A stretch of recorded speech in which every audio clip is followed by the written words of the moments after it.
Aftësia e një kryebashkiaku për të kaluar ndryshime buxhetore shërben shpesh si barometri më i saktë i kapitalit të tij politik. Dështimi i fundit në Këshillin Bashkiak të Vlorës për të miratuar rishikimin e propozuar nga administrata e drejtuar nga Bruna Mersini nuk ishte thjesht një pengesë procedurale. Ai ekspozoi një frakturë të thellë dhe një krizë të hapur besimi brenda veteranëve të mazhorancës socialiste.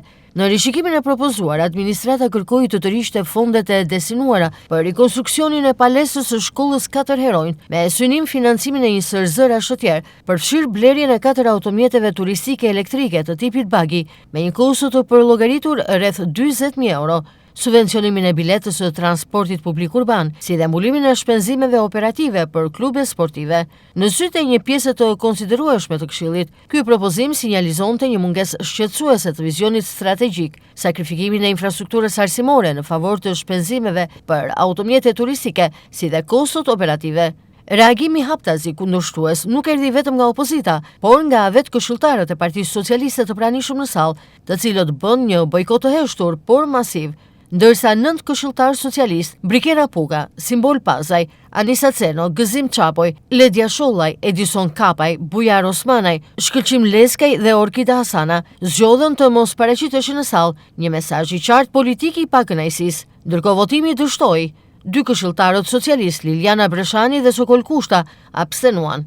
Rrjedhimisht, kuorumi minimal i nevojshëm prej 26 vota nuk u sigurua dhe projekt vendimi u rrëzua. Zhvillimet dhe ngjarjet e kësaj seance janë simptoma të një patologjie më të gjerë në qeverisjen e qytetit. Mungesa fizike e kryebashkiakes Brunilda Mersini në mbledhjet e Këshillit Bashkiak që nga muaji janar reflekton një prirje drejt izolimit. Kjo qasje e kombinuar me një stil drejtimi që perceptohet si imponues, si dhe refuzimi për të konsultuar me këshilltarët, ka shembur urat e domosdoshme të komunikimit me përfaqësuesit e zgjedhur. Kur një kryetare nuk arrin të bindë as radhët e veta për miratimin e ndryshimeve financiare bazë, ajo humbet diçka shumë më të rëndësishme se sa një votim. Rrezikon autoritetin e saj qeverisës. Për zonjën Mersini, braktisja e hapur nga socialistët vlonjat duhet të shërbejë si një paralajmërim serioz. Ndryshimet që pretendon t'ia Vlorës, ritmi dhe impulsi që mori përsipër që do t'i realizonte më mirë se paraardhësi i saj, zoti Dredha, nuk mund të diktohen mungesë, nuk mund të delegohen me prokurë, as nuk mund të kryen përmes përgjërimeve dhe lutjeve poshtëruese, bëje për mua.